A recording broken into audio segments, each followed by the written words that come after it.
I talked to a young analyst who was looking and tracking at Justin Trudeau's declining popularity.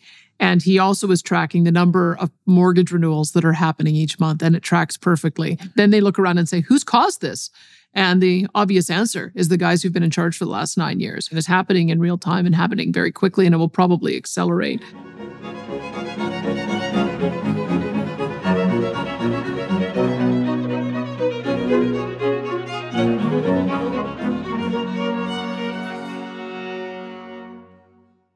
So I'm talking today to Premier Danielle Smith of Alberta.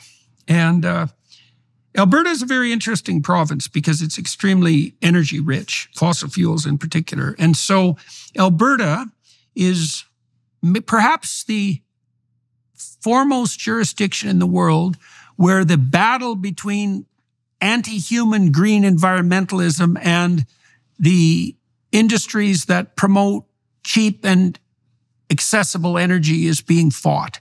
And so it's always interesting to me to concentrate on the situation in Alberta because it has international repercussions. So I'll give you an example. Within the last 2 years, both the leaders of Germany and Japan have come to Canada asking for liquid natural gas. And Premier Trudeau, our narcissist in chief, has decided that that interferes with his vision of, I don't know, his progression through the WEF ranks or something like that. God only knows. But we turned Germany and Japan away, cap in hand, which was a colossal error. So that's a good example of why what's happening in Alberta has international significance. So I talked to Premier Danielle Smith, a very sharp lady today, about the conflict between the energy industry and the radical environmentalists being played out in Canada. With Justin Trudeau being, what would you say, the face of the top-down globalist utopians who would ravage the poor in their counterproductive attempts to fail to save the planet. We talked about the development of an invitational vision on the conservative side, what it is now that conservatives have to offer young people. And it's essentially something approximating the invitation to the responsible adventure of life. A vision predicated on the idea that the best things that you do in your life are going to be the things associated with your willingness to take responsibility. So we might as well dive right in and attack something simple. And so that would be Bill C-59, let's say, and the, what would you say, the relationship between federal energy and environment policies and, well, let's call it the whole economy of the West and probably of Canada as well. So do you want to first lay out the territory with regard to Bill C-59? Because that was the occasion for this particular conversation. Well, it's funny because Bill C-59 reminded me of American policymaking, where ostensibly it's about one thing, and then they stuff in hundreds of pages of other things, knowing that it has to pass, and all of those terrible other addendums are going to pass along with it. Because this is the Budget Implementation Act. It had to pass. Because in our parliamentary system, if you don't pass the budget, you end up having to go to an election. And so you're ending up having to swallow a lot of terrible policy because there's things in there that you support. Like there's things in there that we do support as well when it comes to some of the tax measures that they're taking. But what they slid in at the last minute was this crazy policy that had initially been put forward by one of our most extreme NDP members of parliament, Charlie Angus, who's not even running again. This is kind of his last-ditch effort, I guess, to try to have an influence on the national stage. And Catherine McKenna, the former environment minister as well, she has been hired on as a UN envoy on, I don't know if it's a UN envoy on eco-truth or something, I don't know what it is, but it's very clear that she had an influence in sliding into this budget implementation bill, making it illegal for the energy sector, oil and gas, to talk about their positive environmental record, what they're doing to reduce emissions, the successes that they've had in addressing the environment. It's now rendered essentially illegal unless they can conform with some kind of international standard for reporting, which is undefined. Nobody knows what that is. International standard, who's setting those? What are they? No one knows. And the industry is very fearful that they're going to end up with a whole pile of frivolous lawsuits that'll bind them in the courts for months, or in our case of our country, years. And as a result, this is what has happened. The energy industry takes the path of least resistance. They want to focus on creating prosperity and investment in developing resources. They don't want to be fighting extreme eco-justice warriors about whether or not they were overstating any particular measure of their history. So what we're seeing now is the only people who are going to be allowed in this space are those who, quite frankly, many times are not telling the truth about our energy sector. And I think that is not good for Canada. It's not good for our province. It's certainly not good for the world, because we want to be the reliable provider of energy to our trade partners. And I think that they've taken us a step backwards with this, massive step backwards. Okay, so let's delve into this a little bit. So I do remember that this bill came up, the one you're referring to that now got slotted in. This bill came up perhaps a year or a year and a half ago. And the buzz around it was that it essentially criminalized speech that was related to promotion of the fossil fuel industry. And there was enough of a furor around that, it seemed to kill it. But obviously, it just went underground and reemerged in this more serpentine form, very underhanded move. And so, so first of all, why is this not unconstitutional? Second, why can't the corporations already be prosecuted for fraud if that's actually what they're engaged in, or false advertising? And then these international standards that hypothetically exist, who sets them, even in principle? And is that an elected body, or is that some unelected cabal of top-down globalists like the UN? So let's start with why isn't this an unconstitutional move? Why isn't this another abrogation of free speech in Canada? It is. And this is the thing that's so remarkable, is that I was reading an analysis of the Liberals, and the Liberals are the most illiberal government we've ever had. When you look at what liberalism, classical liberalism, is supposed to stand for, it's supposed to stand for those foundational freedoms that I thought were enshrined in our Charter of Rights and Freedoms, certainly enumerated in various bills of rights. And freedom of conscience and the ability to speak your mind is the first enumerated freedom. And yet it is being trampled all over, whether it's with the internet censorship bills, whether it's the hollowing out of the media and them having to scrabble after federal dollars. And I don't know what kind of strings attached are associated with that, or whether it is what we're seeing now with the speech codes, whether it's in universities, professional associations, and now this is a new speech code. It's a speech code on the energy sector. The good news is that they have a carve-out for the other orders of government. And so as the leader of the Alberta government, and we are the owner of this resource, oil and natural gas. We own about 85% of the resource. I have made it very clear that we are not going to stop our advocacy.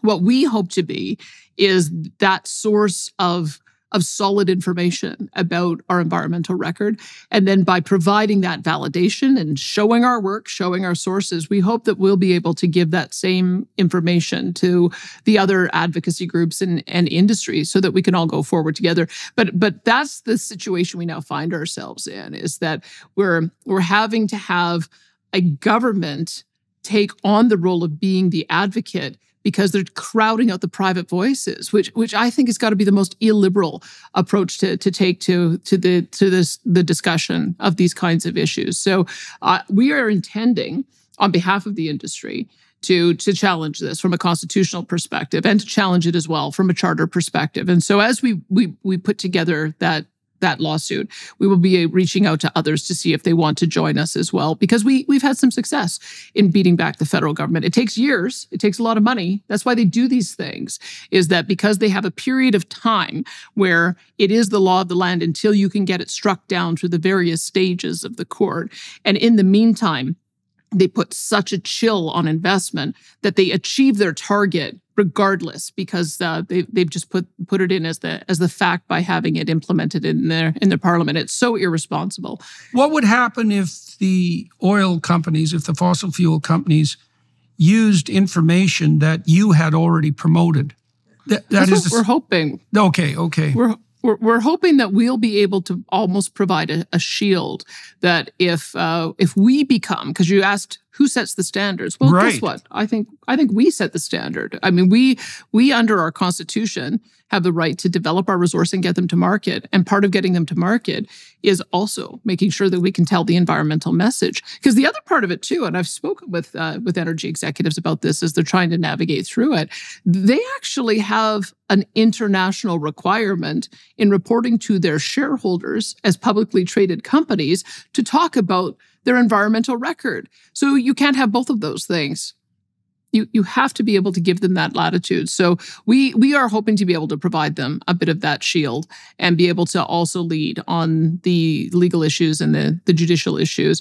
But make no mistake, there's only one reason why this was put into the legislation at the last minute, and it's because the Liberal government with their NDP supporters want to crush any confidence in developing our energy sector. They want to crush the production of oil and natural gas, even though they use weasel words to try to pretend otherwise. There's an agenda to keep it in the ground. We do not agree. We believe we can reduce emissions.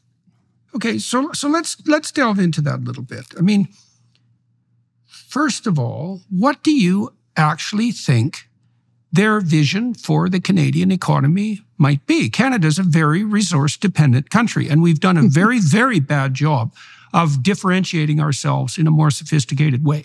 Certainly under the Liberal leadership in Ottawa. They've done a disastrous job of assuring and increasing Canadian productivity. I think we're now down to 60% on average GDP production per capita compared to the US, with real estate that's twice as expensive, right?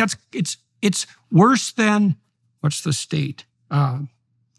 I can't remember. It's the lowest ranking United States state.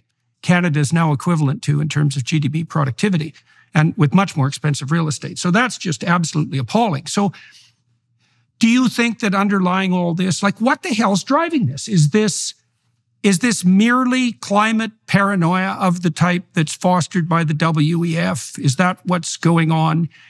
And is there an idea that's lurking in the back of what passes for the minds of people like Stephen Guilbeault, something like the promotion of degrowth, because that's actually the only way out of the climate catastrophe? Like, I don't understand what's lurking at the bottom of this precisely. And so I'm wondering what your thoughts are on that matter. Well, I think it goes back further. I mean, I started studying the environmental movement when I was an intern at the Fraser Institute in 95, 96. And it was just after some of the early climate conferences.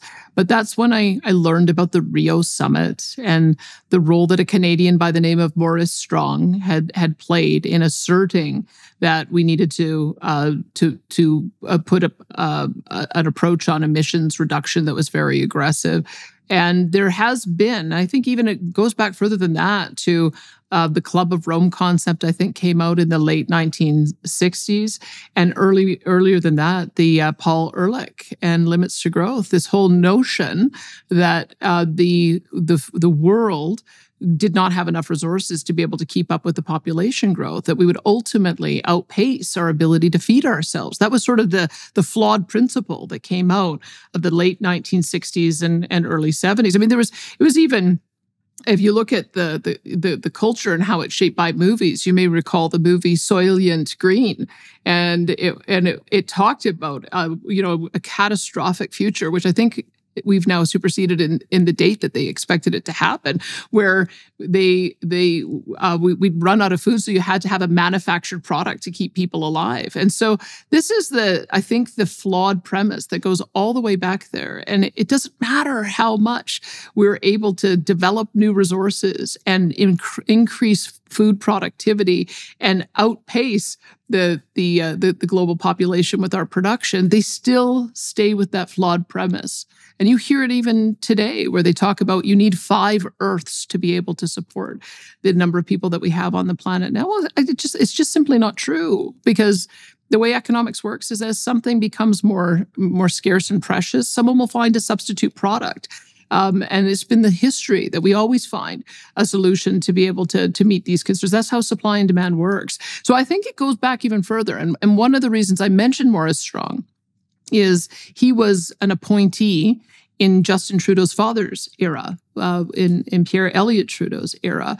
And I think that is the vision that our prime minister has, is he felt like that was a moment of relevance for Canada, is look at us. We are going to be the first to go forward on these kinds of aggressive policies. And it's the only way I can understand when he got reelected, for him to use the international forum he had to say Canada's back, and back in the worst possible way for Canadians, which is these taxes on productivity. I've actually heard the carbon tax referred to as a sin tax on productivity, which really helps to identify the way they look at the production of methane and carbon dioxide, and all of the attendant policies that have been put forward. We're far more aggressive than any of our trading partners in establishing net zero policies. By 2050, no, that's not good enough. It's got to be by 2035 or 2030, or we've got to have unrealistic targets to phase out combustion engine vehicles faster than anyone else. And I think it's really just this flawed interpretation of what it means to be relevant on the international stage. I mean, I think being relevant on the international stage for Canada means meeting our commitment on defense spending, being a reliable ally when we go into conflict zones, making sure that we have an effective immigration system so that we are able to assimilate people into our economy and not drive up and have massive inflation, manage our money supply, effectively manage our passports so that we can ensure that we've got those kind of documents available without months or years worth of waits. I mean, there's just some very practical things that we can see the federal government do to be relevant on the international stage. And yet they've chosen... How about provide natural gas to Germany and Japan? It's like they asked. 100%. 100%. I mean, to have foreign, this is part of what I was observing before I got into this position, is that the world assumes when they come to Canada that the leader, the prime minister of the country, is going to be an advocate for the country and an advocate for the resource development. It's part of the reason we structured our country the way we did. We've given trade and commerce powers, and we've given international trade power agreements to our federal government to negotiate in our best interests on our behalf. And he's using it for the reverse. He's actually using it to put up trade barriers, not build the infrastructure that we need, and interfere with our ability to get our product to market. So it's part of the reason I've had to take the stance that I've had. It's not the role necessarily of a provincial premier, a subnational government, to have to go to the COP28 or COP29 international conferences. But if we're not there, our voice doesn't get heard. Our story doesn't get told. We don't have an opportunity to talk to international trading partners, whether it's Germany or South Korea or Japan or India, about how we might be able to solve their energy security problems. So I found myself, as you've got a federal prime minister who seems to be more interested in doing my job, talking about dentistry programs and school lunch programs, I'm finding increasingly I'm having to do his job in reaching out to the world and making them know that we are going to be a trading partner, and we are going to be a secure supply of not only energy but food as well. So that's the weird upside down nature we find ourselves in Canada right now. Have you ever browsed in incognito mode? It's probably not as incognito as you think. Google recently settled a $5 billion lawsuit after being accused of secretly tracking users in incognito mode. Their defense? Quote, "Incognito does not mean invisible." Even in incognito mode, all of your online activity is still 100% visible to third parties, unless you use ExpressVPN. Without ExpressVPN, third parties can still see every website you visit. That includes your internet service provider, mobile network provider, and the admins of your Wi-Fi network. ExpressVPN reroutes 100% of your traffic through secure encrypted servers, so third parties can't see your browsing history. ExpressVPN hides your IP address, making it extremely difficult for third parties to track your online activity. It sounds complicated, but I promise you, it's actually so easy to use. Just fire up the app and tap one button to get protected. I love ExpressVPN because it works on all of my devices, so I can stay secure when I'm on the go. Protect your online privacy today by visiting expressvpn.com/Jordan. That's expressvpn.com/Jordan, and you can get an extra 3 months free. expressvpn.com/Jordan today. So a couple of things on that. So Paul Ehrlich, who wrote The Population Bomb and is still kicking around, made a very famous bet with an economist, Julian Simon. He asked Simon to propose a basket of commodities, and they bet on whether those would be less or more expensive by the year 2000, because that was the doomsday date as far as Dr. Ehrlich was concerned. And he famously, Simon, who was an absolute genius, as opposed to Ehrlich, who certainly presumed he was one, famously collected on that bet shortly after the millennium switched, because the basket of commodities became far less expensive rather than more expensive. There was more of everything. And of course, the entire economic history of the world since that point has indicated exactly that. And the reason for that, because it really started to accelerate after 1989, was that the developing countries in particular stopped generating the absolutely catastrophic economic policies that were part and parcel of the communist deal, and just mostly got the hell out of the way of their people. And all of a sudden, we had no problem whatsoever feeding the 9 billion people that are on the planet. And we're going to peak out at something like 13, maybe less. And there's absolutely no doubt that we can manage that number of people. So this whole zero sum terror streak is I think it's a means by which those who wish to obtain power by utilizing fear can terrorize the public into giving them the reins. It's something like that. Now, I wanted to ask you more specifically about pollution, because my sense is that the energy industry in general has taken the wrong tack with the green environmentalists. By trumpeting their successes on the emission reduction front, they've led credence to the idea that we face, say, a carbon dioxide crisis. Now, I know particulate emissions are an unpleasant and unhealthy thing, and it's definitely good for companies to produce the least amount of waste they can while they're producing. But I've been looking as deeply as I can manage into the carbon dioxide issue for about 10 years. And my sense is that if you take a dispassionate look at the data, that carbon dioxide production on behalf of the fossil fuel companies is a net good. And I have two reasons to believe that. And one of them comes mostly from work that I got introduced to through Patrick Moore, because Moore has documented what I think is the unassailable fact that we are currently in a carbon dioxide drought by natural standards extending back, let's say, over a period of time of approximately 100 million years.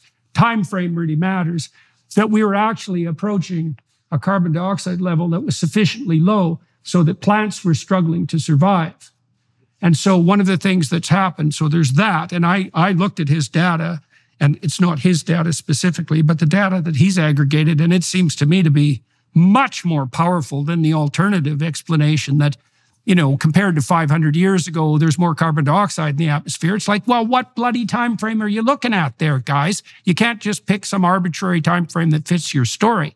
So we're low on carbon dioxide. Now, one of the consequences of that, and some proof that he's right, is that NASA itself has indicated that the planet has become 20% greener since the year 2000. And that's cool in a variety of ways. It's number one, 20% is a lot. It's a surface area equivalent to twice the continental US. So, that's a big deal. Plus, that's produced a 13% increment in food production because crops do better. Plus, the greening has taken place in precisely the semi-arid areas where the climate doomsayers said the deserts would expand. So they're not expanding. They're contracting. And so when I look at all the data, you could make the case that if we change the atmospheric constituents, the rate of change is rapid enough so there will be some disruption. And so maybe we aim for not rapidly transforming large biological systems. That's a reasonable rule of thumb. But on the carbon dioxide side, as far as I can tell, all the evidence is positive. Plus, there's another fact that Bjorn Lomborg has nailed home very effectively, which is that people don't die from heat, especially in the Northern Hemisphere. They die from cold. And it's already been the case that the measures taken by the EU, for example, to recommend that people turn down their thermostats, have produced a spike in deaths, especially among the elderly. And so our enemy in the north isn't heat, it's cold. So the reason I'm going through all of that is because I think the fossil fuel industry has made a big mistake. Like controlling particulate pollution and what would you say, the production of the kind of waste that pollutes territory, which is, a concern with the oil sands in particular. I can understand why they're proud of their accomplishments on that ground, and perhaps you could even give some credit to the environmentalists for pushing that along. But on the carbon dioxide side, by being apologetic, I think that all they're doing is validating the claims of exactly the people you described. And these are the zero-sum, anti-human depopulationists that are motivated by, of all people, Paul Ehrlich, who couldn't have possibly been more wrong scientifically in his prognostications. And he could say, well, what I said was true, the time frame was wrong. It's like, no, buddy, if you're going to make a scientific prediction, you have to specify the time frame. You don't get to say, well, eventually I'll be right. It's like, no, sorry, that's not a bet. Or it is a bet that you can't possibly lose, and then it's not a scientific hypothesis. So I don't know what you think about that, but I've been wrestling with this because I've been very unhappy with the environmentalists and their anti-human bent for a long time. But it's actually shocked me that when I took what I think is a dispassionate look at the data, that you can make a very strong case that we know enough now to presume that carbon dioxide increase is a beneficial byproduct of the very fossil fuel industries that have enabled us to lift the poor worldwide out of poverty. And I guess that's the last point. There's one other thing that's relevant too. Lomberg reviewed data showing that if you get poor people up to a level of income that exceeds $5,000 a year, GDP per capita, their time frame switches so that they start becoming concerned about issues that will affect their children and their grandchildren, because they're not scrabbling around in the damn dirt trying to find enough dung to have fire for lunch, And so they can think into the future. They start taking local environmental action. And so what that implies, and the data support this as far as I can tell, is that if you provide cheap energy to the poor, which is essentially wealth, then they take a long-term view of the world and they start greening the planet. They don't have to eat the animals that are local, like they start to have some wealth. And so they can concern themselves with a viewpoint that's 40 or 50 years long. So that's a lot of data on the pro-fossil fuel side, like a lot. And so I don't understand why the fossil fuel industry, and maybe the Alberta government as well, just doesn't flip to the offensive instead of giving the devil his due, because there's a big devil there and you don't want to give it too much due. That is a lot to respond to. So the essence of the question is, did the energy sector make a mistake in trying to rise to the challenge that had been put in front of them? Maybe. Maybe they became enticed by the engineering challenge of being able to do it. Maybe they became enticed by the notion that they could figure this out. And as a result, they began going down a pathway of saying, these are the kind of things we can do. This is the kind of progress that we're making. Not really realizing that as they began to make progress, the goalposts would continue to be moved. Because what I have seen, and part of my role in government has been to see what the industry is saying. And when I came in, I heard industry saying that they could get to net zero by 2050. We have a number of projects here where they've already been able to do that. And it's again because of a marvel of technology and ingenuity. They've figured out how to capture CO2 and bury it underground. And the reason why they did that in our province was for very good reasons. Once you capture the CO2 and you put it in reservoirs that have been depressurized, you can actually repressurize and you can develop more oil. So there's a very practical reason why we developed this expertise.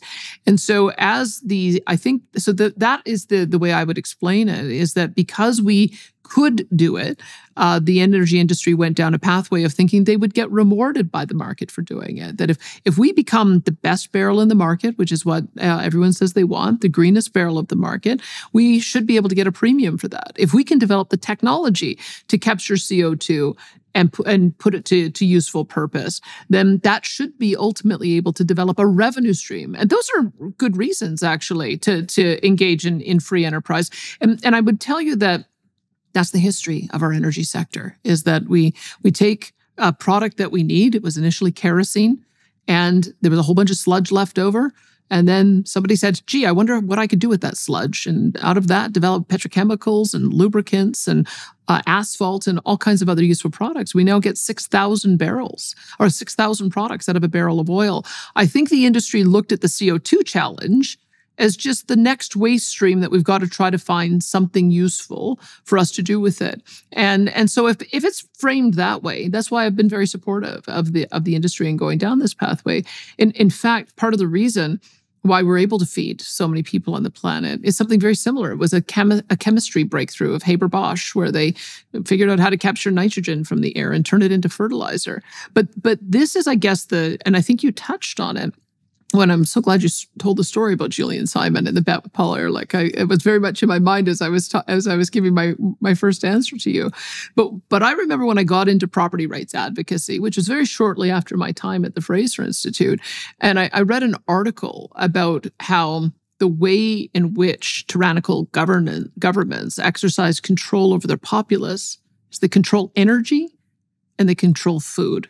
It's that dual. If you keep people impoverished and hungry, and you keep them unable to be able to heat their homes or cook their food, that is a way in which if you're bent towards trying to control your population as opposed to seeing human flourishment, those are the two mechanisms that you use. And so I've been, having read that article probably in the late 1990s, it's been fascinating and shocking and disheartening for me to see that all of the policies being devised by the extreme environmental movement have been to control exactly those two things: make energy more costly and less available, make food more costly and less available.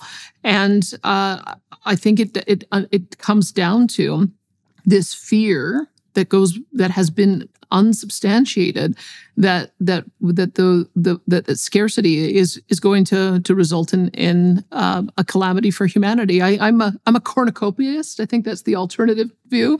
Is that the more we unlock human ingenuity, the more we feed people, educate people, give them access to energy, give them access to innovation, the more we will flourish, the more things we will discover. And I think that is just such a more hopeful view of humanity. So when it comes to what should the energy industry do now, I don't mind the energy industry still trying to take an aspirational approach to continuing to innovate and finding solutions, because I think we're going to find some really interesting solutions for CO2, since we already have found one that actually makes economic sense. But I think that we have to talk in terms of why we want to continue delivering this product. We have to talk in terms of eliminating global poverty, acknowledging that 3 billion or more people on the planet do not have our same quality of life, are cooking their food with dung and wood and coal, dying of indoor air quality problems. I mean, this is something I've been very interested to see that Prince Abdulaziz bin Salman Al Saud, who's the energy minister in Saudi Arabia, when he gives presentations, he speaks very much along the same lines I do. Yes, let's reduce emissions, but let's also solve the problem of global poverty. We've got to bring everybody up to our level first. You cannot cut off the avenue for prosperity in these nations prematurely. And I think that is where the conservative messaging should be, is that, yes, let's continue to get better and better at having less impact on the environment, but let's make sure that we're bringing everybody up. The radical left have indicated very, very clearly their willingness to sacrifice the poor to the planet. Right? And this shocked me, actually, because I could see a tension developing between the low energy prices that were clearly necessary to continue lifting the world's poor out of poverty, which you would think would be the primary concern of the left, right? In principle, they stand for the marginalized and oppressed. And in principle, perhaps primarily along the economic dimension. At least that was the classic left that we had dealt with for, a century in the West. But now we saw on the energy and environment front that the nature worship that's characteristic of the followers of Ehrlich, let's say, will trump any concern whatsoever for the inhabitants of Africa, to point to one place in particular, right? Because the Africans are energy poor, as are the Indians, and to some degree the Chinese, although they're rectifying that very, very rapidly.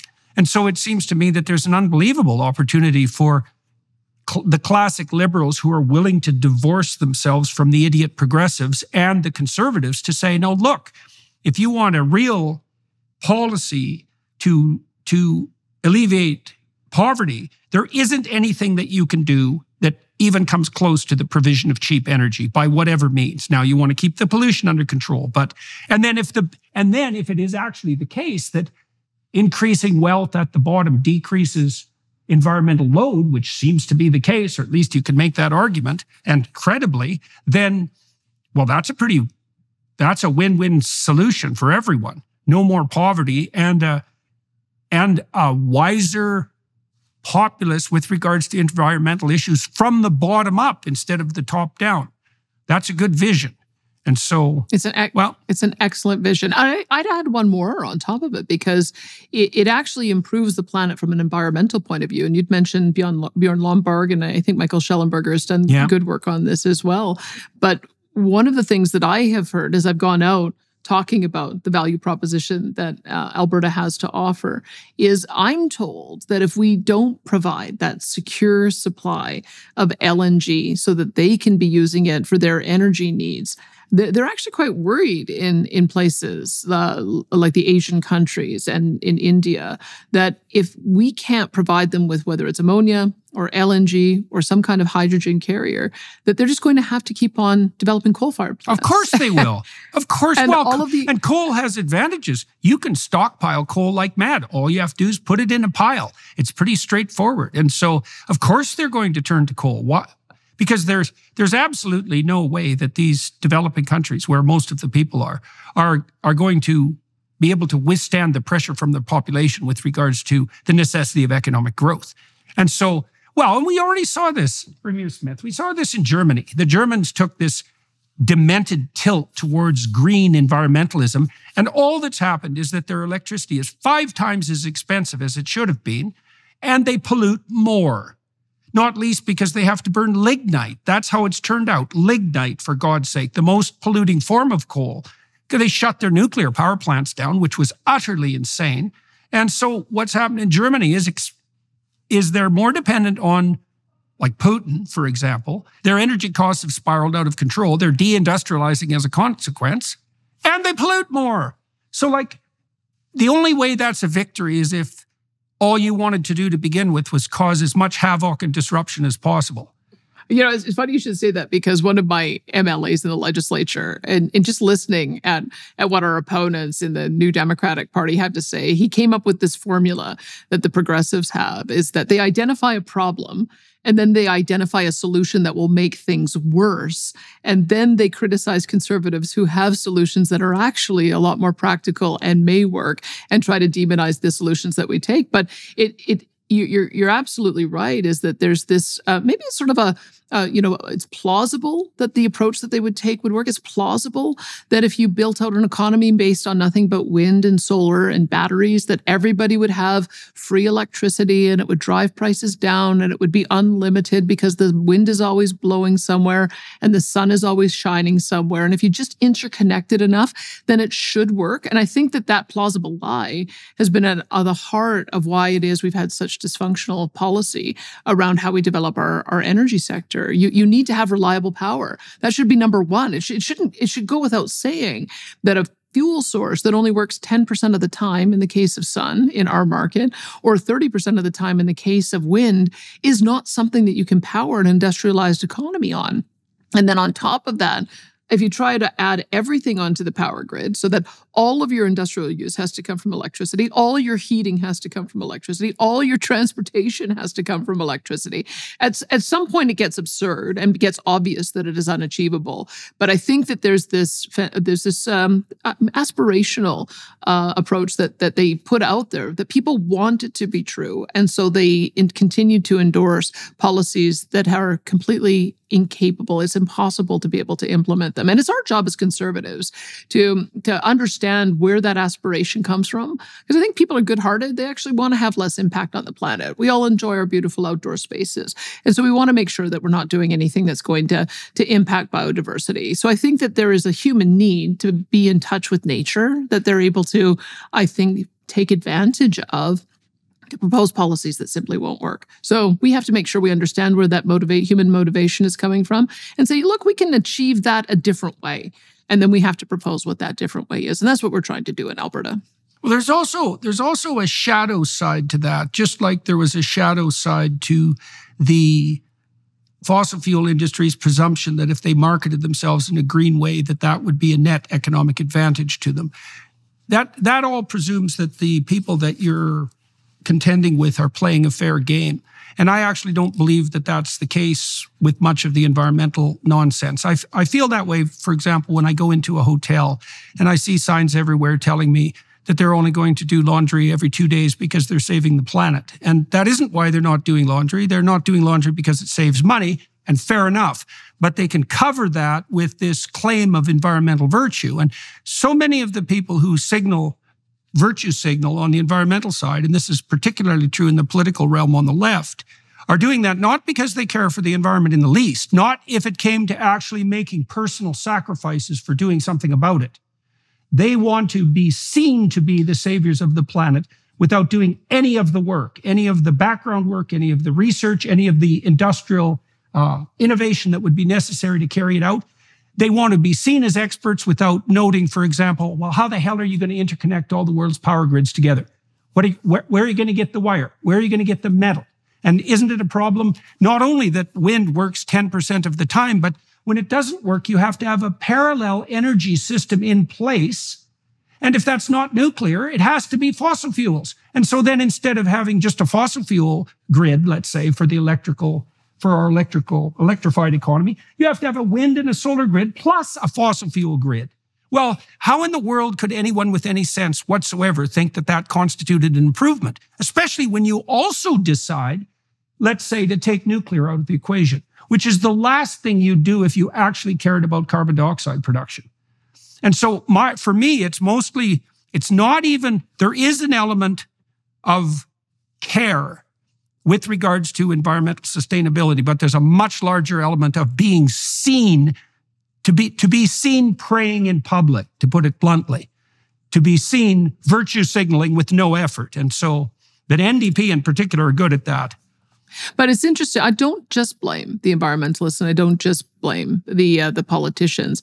I do have to blame the companies themselves and the industry themselves. Michael Schellenberger, once again, he did an assessment of how did nuclear get demonized the way it did, and I think he's traced it to some proponents in the natural gas and traditional fuel industry that demonized nuclear. Well, then of course, wind and solar come along, and now they're the ones demonizing coal and oil and wind. And now we're in a position where, because they're trying to virtue signal, get a market advantage, I'm not sure. Now we have a situation where virtually none of our fuel sources are considered to be green enough. Nuclear has, of course, the issues of how you deal with the waste. Wind and coal, oil, and natural gas. We're dealing with carbon dioxide emissions. Hydroelectric, it's not considered green in the US because it damages biodiversity. You have to flood vast areas. So, and wind and solar, I mean, I think I may have made this point with you before. I'm sorry, like, as long as we're taking coal and turning it into solar panels, that is not a zero emissions product. As long as you're needing to use coal to create the steel that goes into the wind turbines, that is not a zero emissions product either. So if you want to start saying I'm greener than you have to look at the entire supply chain. And now we're in a point where there is no answer. Right. No green fuel. That might have been the goal. Like if the goal is degrowth, deindustrialization, and population reduction, then the demonization of all industrial fuel sources is perfectly in keeping with the underlying ethos of the radical types. And that is what's been driving this, as you rightly pointed out, since the early 1960s. I wonder if they've gone a step too far now, though, on attacking agriculture, because they've been waiting to do this. And I've been watching this for some time. I've been giving speeches for years telling our beef farmers, as well as our other food producers, that they started with a campaign against coal. They shifted to a campaign against fracking. They shifted again to a campaign against oil sands. Now they're shifting again. to food production. And they were very delighted after COP28 to say, oh, good, we finally got food on the table. And I remember reading an article from an extreme environmental website decrying the fact that 80% of food production comes from fossil fuel energy. They need fossil fuels to be able to operate their equipment and be able to get the grain to market and do all the transportation. But when you attack our food producers, it dramatically backfires. Look what happened in the Netherlands. Denmark, I have just read, is now putting a tax on belching and flatulating cattle.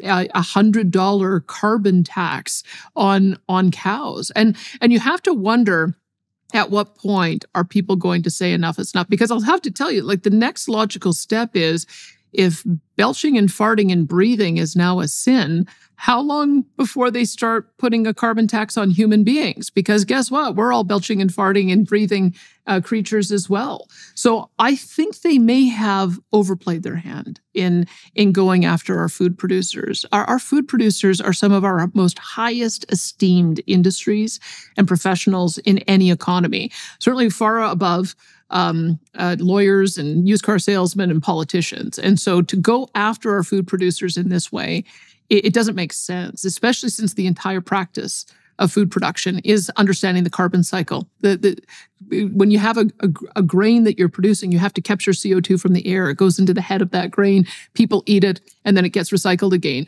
The entire process of food production works with the carbon cycle. And so for them to be attacking the very nature of food production and how the carbon cycle works, I think they've gone too far. I think it's one thing to apply this weird paradigm on industry. I just don't think that they can carry it over to food production without having the kind of outcomes that we're seeing around the world, where farmers are pushing back and people are pushing back. It would be easy to toss all your discipline to the side for the summer, but a life of greatness doesn't happen by taking the easy route. The Hallow app offers an incredible range of guided meditations and prayers that are designed to help you deepen your spirituality and strengthen your connection to God. This month, Hallow will be launching a new challenge, Witness to Hope, the Life of St. John Paul II. Guided by Jim Caviezel, Monsignor Shea, and Jackie Angel, this challenge walks through the life of this incredible saint, from his childhood in Poland living through Nazi occupation, to his religious life during the Cold War, and his papacy at the turn of the millennium.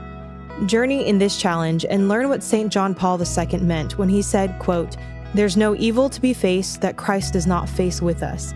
There's no enemy that Christ has not already conquered. There's no cross to bear that Christ has not already carried for us and does not bear with us now.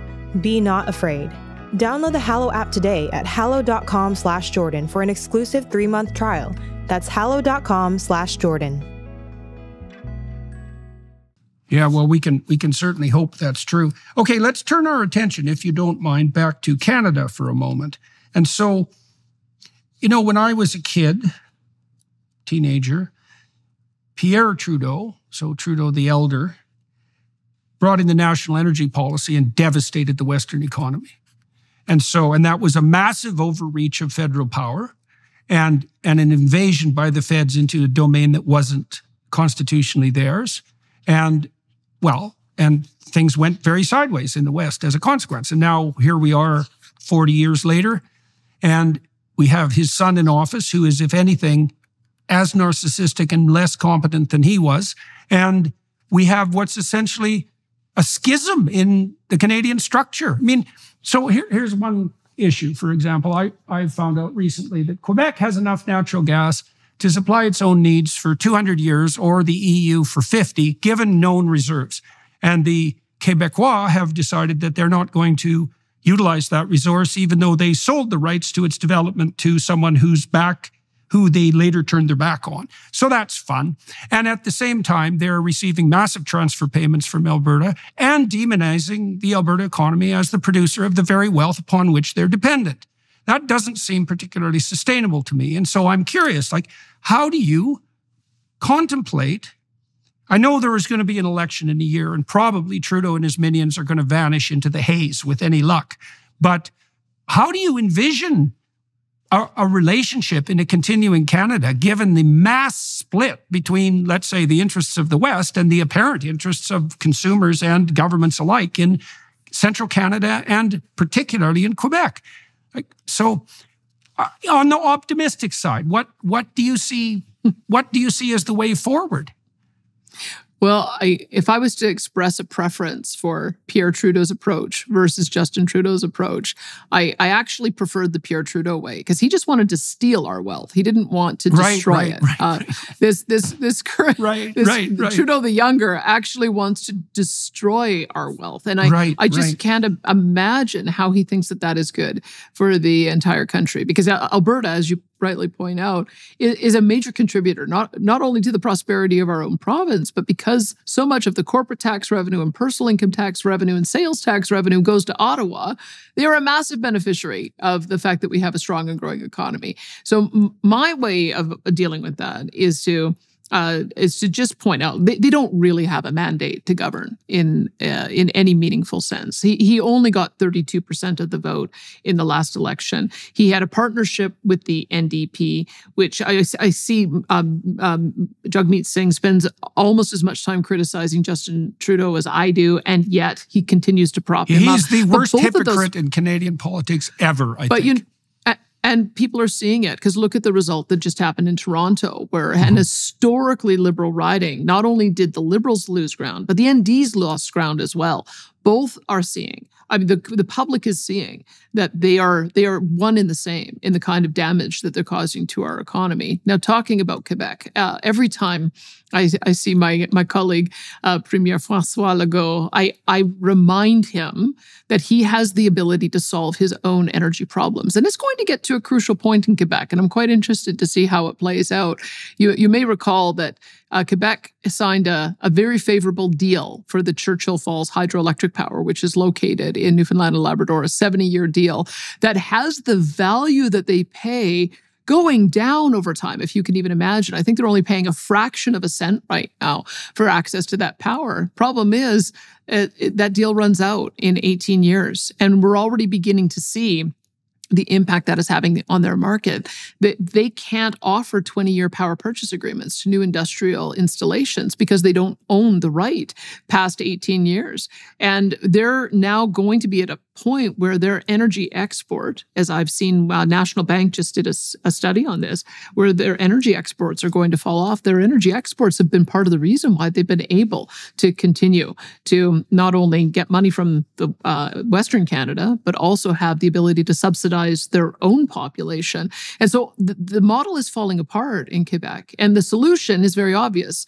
It is not to build more hydroelectric plants. We've now seen that hydroelectric can take even longer to build than a pipeline in our country. In British Columbia, Site C began in 1954, and it took decades before they finally got to a point where they could build it. And now it's massively over budget for the amount of megawatts that are coming on stream. And so that isn't going to be a solution in Quebec. The solution is the one that we're pursuing: natural gas. I call it a destination fuel, not just a transition fuel. It's both. But even if you use the language from the agreement that came out of the COP meeting last year, they talk about how important natural gas is as a transition to whatever comes next. And that transition maybe it's into a hydrogen economy.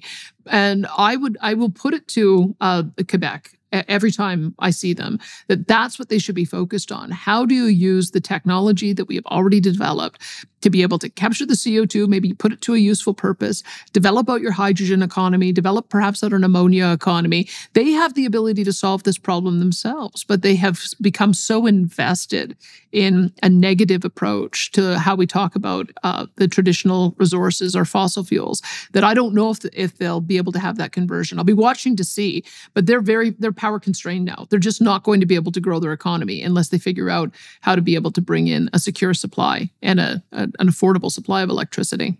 And it might change the country. It might change the country for Quebec to become more pragmatic. I can imagine the world would be very, very different if Premier Legault was to say, you know what, we are going to develop our resources for the benefit of the Quebec people. He's always been very effective at saying that. If he framed it that way, that not only can we help the Quebec people bring the prices down, but then we can also help our friends in Europe by being able to export this product to them so that they don't have to rely on rogue regimes in order to be able to meet that demand. So there's such a strong argument to be made, but it's going to be up to Quebec in their own language and their leaders to have the courage to make that argument. Sleep is the foundation for our mental and physical health. In other words, you've got to have a consistent nighttime routine to function at your best. But if you're struggling with sleep, then you've got to check out Beam. Beam isn't your run-of-the-mill sleep aid. It's a concoction carefully crafted to help you rest without the grogginess that often accompanies other sleep remedies. A bunch of us here at the Daily Wire count on Beam's Dream Powder to knock us out and sleep better through the night so we can show up ready for work the next day. Just mix Beam Dream into hot water or milk, stir or froth, and then enjoy before bedtime. Then wake up feeling refreshed without the next day grogginess caused by other sleep products. Dream contains a powerful all-natural blend of reishi, magnesium, L-theanine, apigenin, and melatonin to help you fall asleep, stay asleep, and wake up refreshed. And with it now being available in delicious flavors like cinnamon cocoa, chocolate peanut butter, and mint chip, better sleep has never tasted better. And today, listeners of this show can get a special discount on Beam's Dream Powder. Get up to 40% off for a limited time when you go to shopbeam.com/Peterson and use code Peterson at checkout. That's shopbeam.com/Peterson and use code Peterson for up to 40% off. Right. Okay. So now let me ask you, if you don't mind, I'm curious, I guess on the personal side, how do you manage your relations with the people who are in power in Ottawa? I mean, you guys are so much in opposition with regards to everything I can possibly think of. Like, it's a very strange situation for a country to be in, because particularly Alberta, because Alberta is at the center of this, but it seems to me that it's the West in its entirety, insofar as it's got its head clear. I mean, I know British Columbia tends to be a very odd place politically, but the three prairie provinces, everything the federal government does is antithetical to their economic future. And so how do you manage that professionally and personally, given that, well, as you said, we have a situation where our prime minister is the enemy of our economic engine, fundamentally, and really fundamentally. It's perhaps, I suspect that he believes that his legacy, and you alluded to this, his legacy is something like planetary savior of the environment with Canada as the shining example, right? It's something like that. And I don't know, maybe he has an eye to some UN sinecure after he destroys the Liberal government and brings his party to its knees. And so he's playing an internationalist game, and he obviously seems much more interested in that. So, I don't understand exactly how you manage this practically. It is, I find an intermediary, and my intermediary right now is Francois-Philippe Champagne, who actually really is a great booster of all things Canada. He does care about investment. He does care about job creation, and he's been able to find ways to support projects that have taken place in our province just as enthusiastically as he supports projects in Quebec and Ontario. So there's that. There's this also strange dichotomy that we have a prime minister who's been in power for 9 years, and we did actually see 2 pipelines to the coast get built under this prime minister. So Trans Mountain Pipeline is just open, and it's changed everything for our markets, for our bitumen product.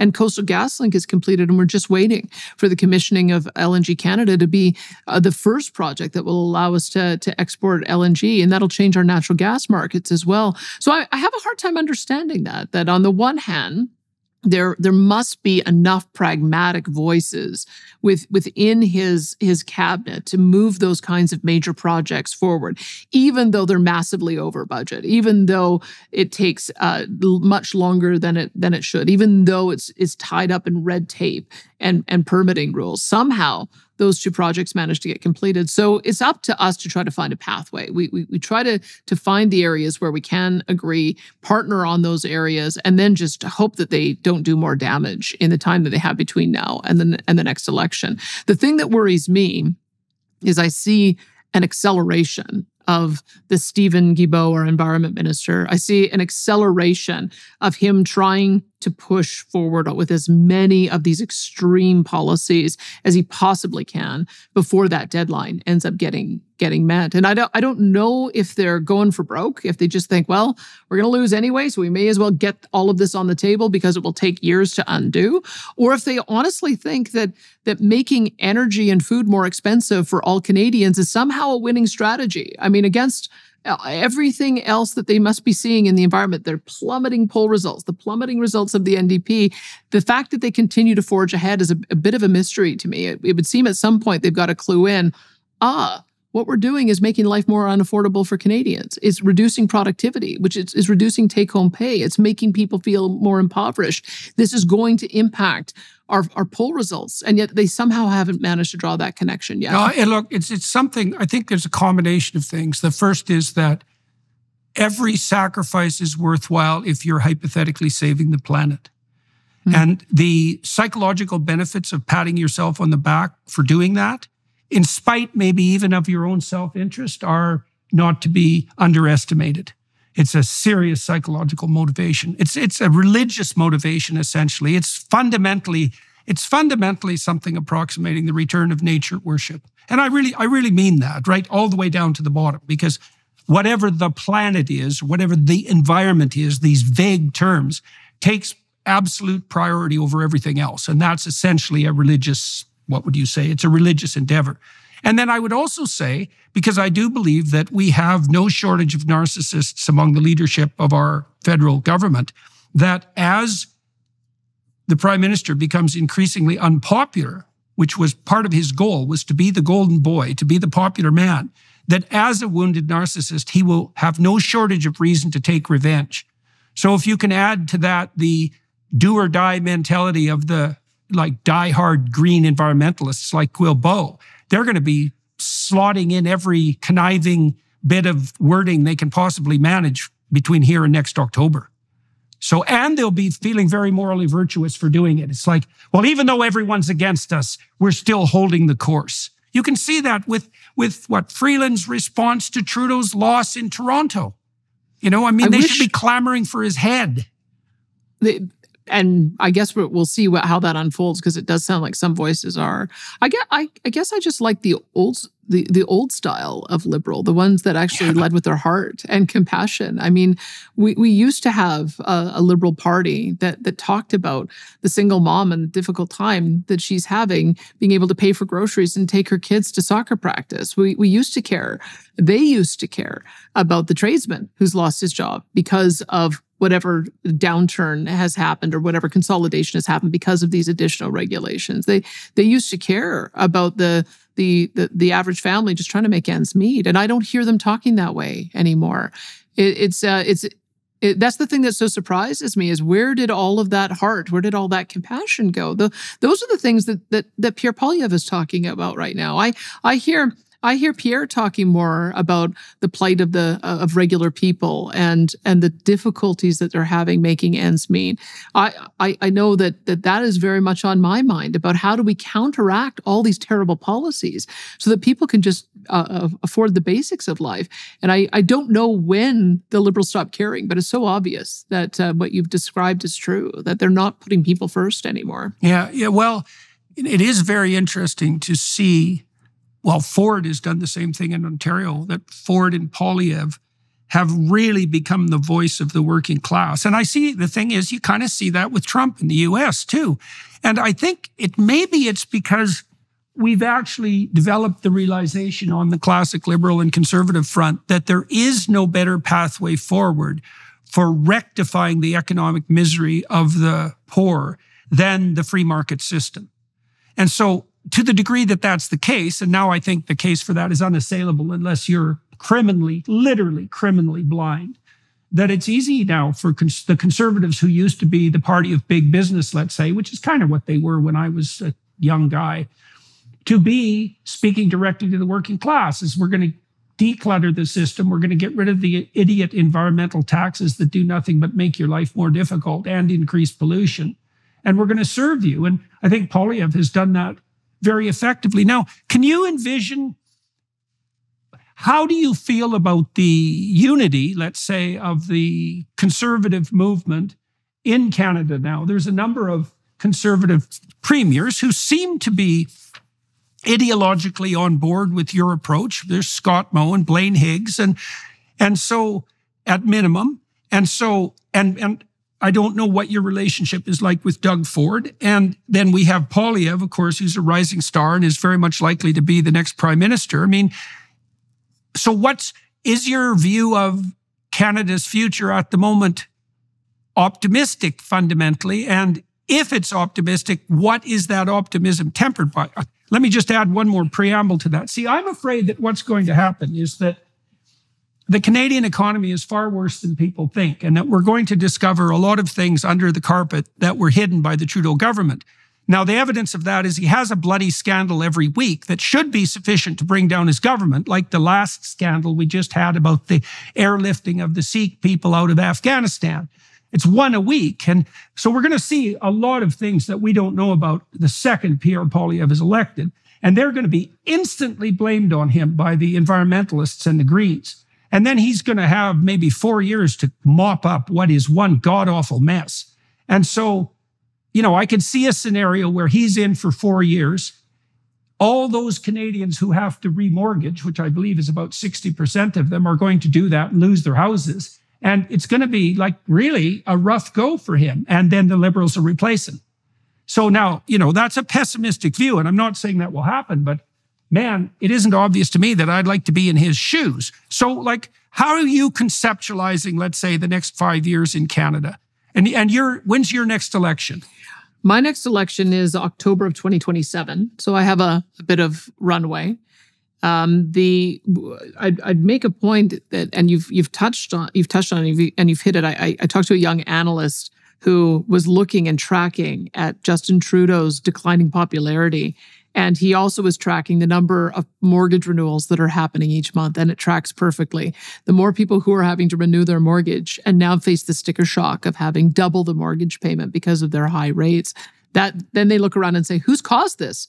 And the obvious answer is the guys who've been in charge for the last 9 years. Who's got a solution for it? And the obvious answer is Pierre Poilievre. And so that's very linked to what it is that they're experiencing. And it's happening in real time and happening very quickly, and it will probably accelerate. I would say that, am I optimistic about conservatism? I would say that the Conservatives, this new generation of Conservative leader, whether it's Pierre or whether it's my colleagues across the country, we've begun to realize that aspirationally, the blue-collar workers and those trades unions are more aligned with our conservative values than they are with the extreme green alignment that we're seeing out of the Liberals, the Green Party, and the Socialists, the New Democrats. If I was a frontline worker, I would say, why in the world would I support any of those parties? Because all they're doing is advocating for job losses. They don't want to see these high-paying resource jobs be successful. They haven't invested in raising the parity of esteem for the skilled trades and professions, the way we talk about it in the conservative movement. And part of the reason that we do is that we've seen the pathway that kids were told. Kids were told, well, graduate from high school, go to university and get a bachelor degree. And then after that, get a master's. And then after that, get a PhD. And then you will be the highest paid workers in society, because the more education you have, the more you're going to get paid. And what has happened, in fact? Well, those kids who've gone down that pathway end up with $100,000 or $200,000 worth of student loan debt. And now they're in their late 30s and trying to get out of the workforce, and their degree isn't as valued as much as they were led to believe it was going to be. And now they're trying to get married and get a home, and now the home prices have escalated. And so now they have to put off having kids because they can't afford to have kids pay a mortgage and pay off their student loan debt. But there's another way. You can actually encourage kids who are practical and want to do something with their hands and want to do some meaningful work in the resource sector. Go out, get dual credit in high school, maybe have a couple of years at a trades program. You start working right away, making 60 to, in some cases, these jobs are $200,000 a year. You become an immediate taxpayer. You pay off your debt. You have the ability to buy a home or build a home because depending on the profession that you go into. Then you can get married. You can have kids. You can buy your house. You can afford your life. It's a different vision. And that's why I think that we understand a lot more about how vitally important those high-paying resource jobs are. It's not just about economy. It's about human flourishment. It's about being able to live the life you want to live. And most of us, we just want to find our life mate partner, be able to get married, be able to have kids, be able to take care of families, take vacations, go camping, and do those kinds of things that when we look back to our own childhood seem to be getting further and further out of reach. But I think that are linked. That's why I think the approach that Doug Ford has taken, and even in the approach in the United States, where the Republicans realize that the frontline blue-collar workers have way more in common with the conservative side of the spectrum these days than the ideological side that we're seeing in the extreme green movement that is influencing all the progressive parties. So I've been thinking about messaging on the conservative front for quite a while, and maybe that's what we'll talk about on the Daily Wire side, at least to some degree. And, so I'm going to go down into the bottom of things for a moment. So I've been writing a book recently on stories of the Old Testament, and partly because I think that what's at the basis of the current culture war that besets us is actually a religious battle, fundamentally. It's a battle of first principles, and that's what a religious war is. It's a battle of first principles. And there's a very interesting representation of the divine in the Old Testament, in particular in the Old Testament. And God is portrayed in the Old Testament as something like the dynamic between conscience and calling. And so you see the voice of conscience emerge in the story of Elijah, for example, who's a prophet that appears with Christ when he's transfigured on the mount. And you see the idea of calling in the story of Abraham, who's called to the adventure of his life, and also in the story of Moses, who's spoken to by the spirit of the burning bush before he becomes a leader. So there's this dynamic, and it's an interesting dynamic because it maps onto the political domain almost perfectly. So conservatives are conscientious, and liberals are open, and open people are creative and entrepreneurial. They invite, and conscientious people, they draw the lines, they draw the borders. Now, the problem for the conservative types who are conscientious is that it's much easier to appeal to young people with a vision. And conservatives are very bad at propagating a vision to young people. And so that void is being filled by the environmentalists on the leftist side because they offer young people an easy pathway to moral virtue and to sort of planetary messianism, right? It's like, ally yourself with the marginal, celebrate the environment, and your work is done, right? And which is a really appalling thing to teach young people because their work hasn't even begun. But it is an easy out. Whereas the conservatives are always saying, no, don't do this, don't do that, don't do this, don't do that. And that is the voice of conscience. But, you touched on the possibility for the conservatives to offer something that's much more in keeping with the vision. And at minimum, that's the pleasures and responsibilities of the typical upward striving, say, middle-class life that's characterized the American dream. It's like, that's not so bad. Graduate, find something useful to do, become an apprentice, let's say, so that you can actually make some money. Find yourself a long-term, stable, monogamous partner. Have some children, right? At minimum, you've got a life going there, the basics of a life. And if you can add some additional adventure on top of that, so much the better. Danielle, one of the things I've really noticed in my tours now, I've probably spoken to 800 cities now, something like that, over the last 6 years. There's something very interesting that always happens in my lectures when I discuss a certain topic. So I've been able to draw a line between the idea of responsibility, which is a very conservative idea, and the idea of adventure, which is a much more entrepreneurial and liberal idea. Because one of the things I've learned is that the oldest stories that we possess make responsibility and adventure equivalent. They're the same thing. And so one of the things and whenever I point that out to my audiences, they go silent. And that's invariably the case. And I've literally watched that who knows how many hundreds of times, many. And I've made a point of observing it because it's so striking.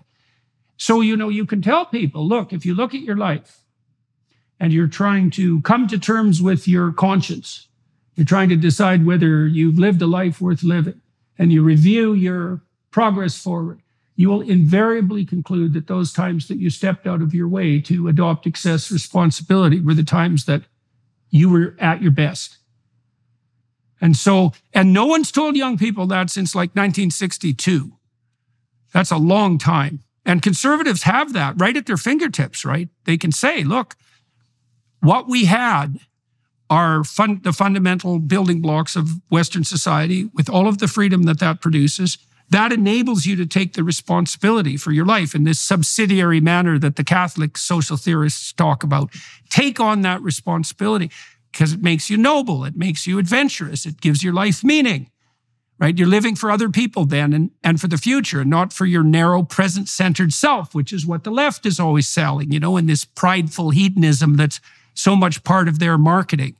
Now, if the conservatives don't have anything to offer other than no, in the face of that, they're going to lose, especially among young people. But if they tell them, look, take some responsibility, have your adventure, the young people think, oh, that's the pathway, is it? And I think that's part of what's driving way down deep that emerging alliance between the working class and the conservatives. The working class knows this, even if it's not particularly well articulated. The American dream is predicated on the idea that if you make the proper sacrifices, your children can thrive. And that's true if the state is functioning properly. It's like the hallmark of a properly functioning state. And so, I can see reason for optimism on the conservative side if the conservatives can learn to be invitational, and to say, look, we actually have a better path. It's not merely that we're forbidding you or that we're burdening you with duty, which is, I can understand that, but you could have both. You could have both because the left has left both on the table. I think you're right about that. I was struck by Bill Maher, who has not really been a friend to conservatives, but in talking about some of these issues, he said the progressives are the ones who put their foot on the gas, and the conservatives are the ones who put their foot on the brake. And he said, and you know what? On some of these issues, I think it's time to put on the brake. I think we all want to see progress, but we don't want to lose the things that are actually working in pursuit of some kind of future that's unattainable. And whether that is some of the cancel culture that we've seen, some of the wokeism that we've seen, some of the extreme environmental rhetoric that we've seen, I think people are realizing that that's kind of getting away from what it is that we're all here for. We're all here to self-actualize and be the best that we can be and find a partner so that we can help them be the best. And then as a team, you create a family and hopefully nurture children into adulthood so that they can go on and do wonderful things. And then you're also, if you can create a business because you are creative, that is another aspect of conservatism. And then when you're successful, you give back through philanthropic causes. I mean, I find it to be a far more human-centered and a far more supportive approach for basic humanity and all of our aspirations than what I'm seeing on the other side. And I think maybe you're right, is that by speaking more in terms of values as opposed to scriptural precepts, maybe that's a little bit more embracing to people. I mean, there's some good commandments in the 10 Commandments. There's some pretty good rules to live by there. Don't steal, don't cheat, don't lie, don't cover your neighbor's property and others. And so there's some good rules about how you can live the good life that are there. And I think that's part of what maybe young people are searching for. I have such dismay at the lack of motivation that we see among the young people, the despair, the isolation, the loneliness, the mental health and addiction crisis. That is at its foundation has got to be a spiritual malaise. People are missing something, missing connection. And if we can find a way to say, this is the way that you reconnect, we promote these things. We would promote making a long-term bond with somebody. We promote family because it's good for you as an individual. It's good for society as a whole as well. But these are things that will make you happier in your better. old age. I had They will make you better. I had a chance to go to Brian Mulroney's celebration of life. He was, of course, our prime minister back in the 80s, and that was the reason I got involved in politics. Is I thought he had done a lot for our country. He brought down interest rates. He brought down inflation. He ended the national energy program. He brokered free trade. He's got some big things he did right. Some things he did wrong that ended up, I think, costing him his time to be prime minister. But what was so beautiful was you open up the page in the celebration of life, and it had his beautiful family, his wife who was at his side for their entire time together, beautiful kids, next generation of grandkids. I think all of his kids have 2 or 3 kids each. And you just look at that picture and you say, that's his legacy. He did wonderful things for the country, absolutely. But I bet the thing he was most proud of was the fact that he had that beautiful connection with a loving spouse, the supportive network of his family, and he was able to create an environment where they all could do well. That to me is really inspirational. And if we can communicate that in a way that helps young people get some restored hope and creates a pathway for them to realize that they can have all of that, I think conservatism will be on the rise. I think we're just beginning to find the language around that. Maybe we took it for granted that parents would pass that on to kids and grandkids, because there has been a bit of a break that's happened. I don't know if I fully understand exactly why we got so disconnected and isolated, but I think that's what conservatism has to offer. Fragmented families have something to do with it. So, it doesn't take very many generations of broken families before things go seriously sideways. And so that's something else that conservatives can promote and offer. They've done a particularly good job of that in Hungary with their family policies. And so, yes. It is central, really. I mean, for people to have that level of happiness, if you have to have a spouse that, if you're not sure of a direction, you have somebody who acts as a sounding board who can say, no, you're on the right path, and to be able to nurture young children and watch them grow. I mean, it's there's probably nothing more joyful. And so I think that when we have gone in a direction now where you have family breakdown, fewer kids being born as well, but I think it's also having these knock-on effects of creating more isolation and more despair. And I think that there is a way to turn it around. Well, there's another thing that's emerged, and this is all relevant, I suppose, to the ongoing culture war. So the sexual revolution, which was one of the driving forces that fragmented families, let's say, promised an infinite wealth, let's say, of spontaneous carnal delights. And that's certainly a vision that's being very much promoted by the radicals on the left. But the empirical data tell a completely different story. The people who have the most sex are religious married couples. It's true. It's true. And it's actually quite overwhelmingly true. And there's more to that. So 30% of young people in Japan under the age of 30 are now virgins. They have no relationships at all, right? Oh. The same is true of South Korea. And that trend is powerfully beginning across the West. And so what seems to be the case is that promise of indefinite hedonistic delights actually devours itself, and very, very rapidly, so that you don't get anything that was promised and you don't have what you had. I think you can make a strong case anthropologically, sociologically, and psychologically that the firm promotion of a long-term child-centered monogamy is the best solution for high levels of productivity on the commercial and industrial side, for fostering the most rigorous kind of orientation to future and community, and that also that keeps male violence and female alienation radically in check, right? That's a very, very powerful finding. And that also ensures that the typical person, the vast majority of typical people, will have the greatest chance at love and gratification over the course of their life.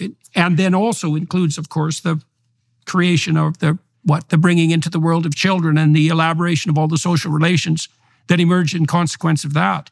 And the Conservatives have all that right there at their fingertips if they were brave enough to promote it. I know I've watched this in Europe, and in this new group we put together in London, this Alliance for Responsible Citizenship, the most intense battle we had formulating that was on family policy. Because there is a proclivity, even among conservatives, not to be too judgmental with regard to alternative family forms, let's say single mothers and divorced people and all of the variant forms that human intimate relationship might take. And there is a necessity for, what would you say, understanding and tolerance in that regard. But, you know, you said earlier that it's vital for the Conservatives when they're pursuing prosperity and change to not forget to bring forward what was vital in the past. And the idea that the nuclear family is the minimal viable social unit is probably true. You fragment below that and you probably destabilize your people, hence the emerging mental health crisis, especially among young women.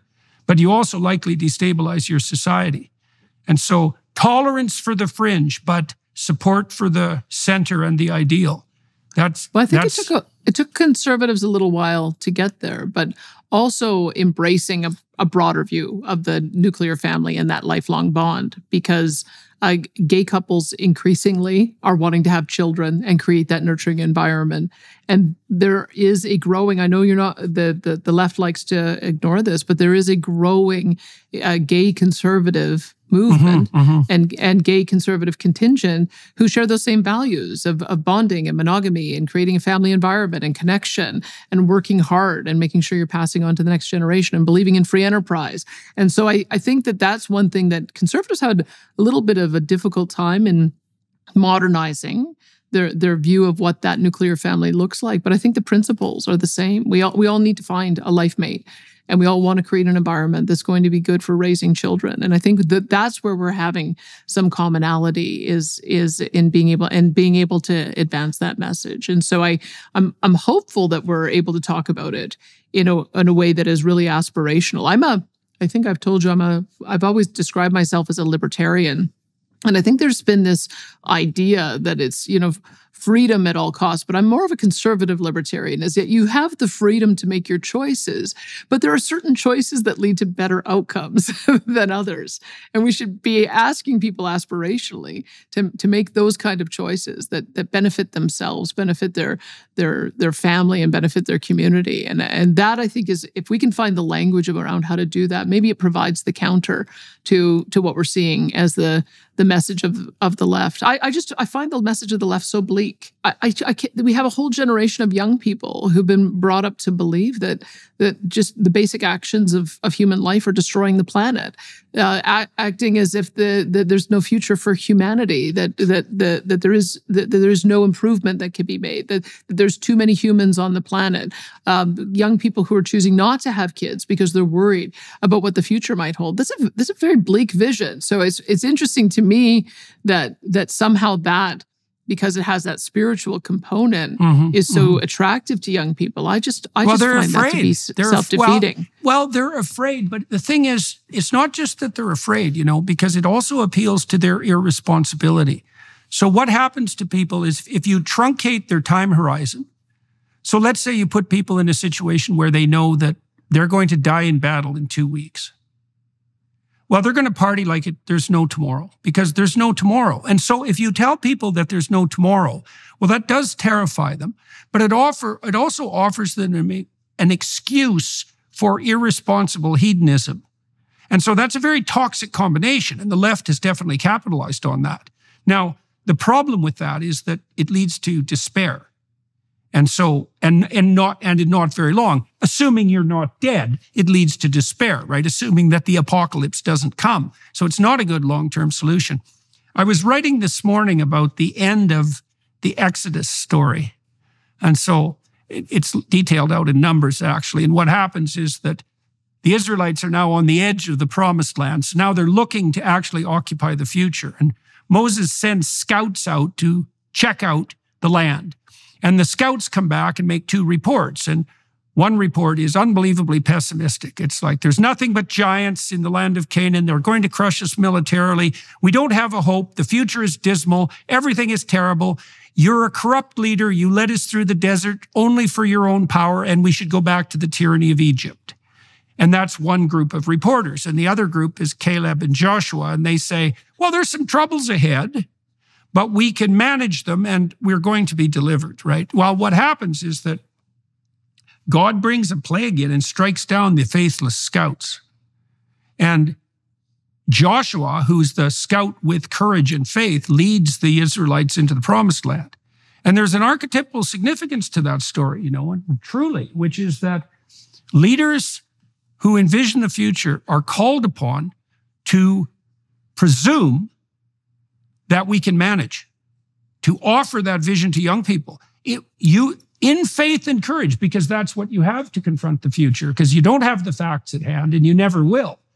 And you say something like you do when you get married. And the idea is, we can do this. That's what you say when you have kids. We can do this. And it's the business of leaders to say that, especially to young people, that we've got this. If we put our heads together, if we abide by the proper moral principles, if we make the right sacrifices, if we're responsible, we can make the future the promised land. And so conservatives have that at their it's within their grasp if they want to take it, that vision. Because as you said, the vision of the left is unbelievably toxic.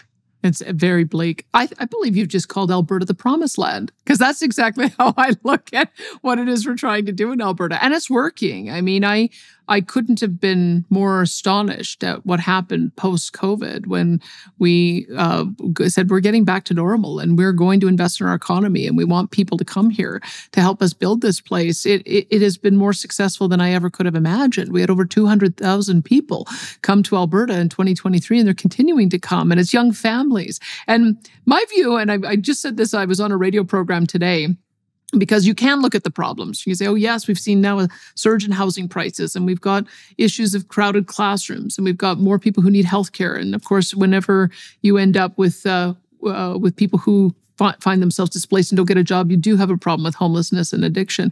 But my view is I would rather take the challenges of a growing economy where people are wanting to solve the problems than the reverse, which is managing the decline, which is where Alberta was at for the last 10 years.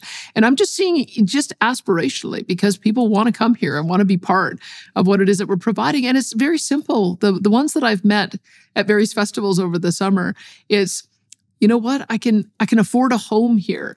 My dollars go further because the taxes are lower.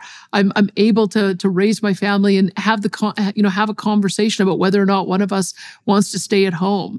Those are the very basics that people are looking for in life, and so I think we're trying to provide that here, and I think that people are responding to it. Well, if the question is Alberta the promised land? The answer is, do people who are in the desert want to go there? And the answer to that is yes, because you have this net influx. And so people are making that decision all by themselves, is that whatever you're offering is obviously worth pursuing in comparison to what they have. And that is the eternal definition of the promised land. And you do see that by the proclivity of people to vote with their feet. And it is the case that Alberta is one of those places that I think beckon property to young people for exactly the reasons that you just described, not least because of the still intact preponderance of an essentially small c or classic liberal ethos that characterizes the not only the population from the bottom up, right? Mm-hmm. And so it is. Yeah.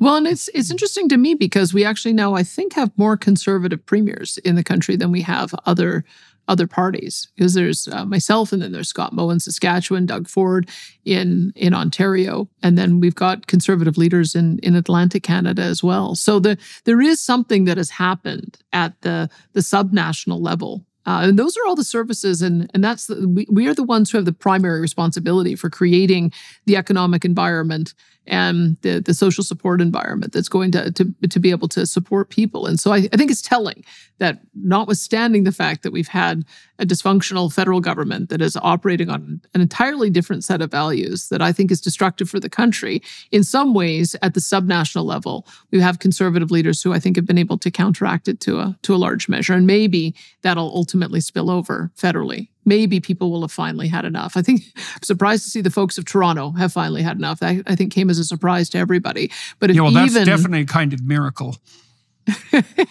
If even the folks in downtown Toronto who have not voted anything other than Liberal since 1993 have said this vision is not one I want to buy into, that's a very important turning point, I think, for our country. We need it.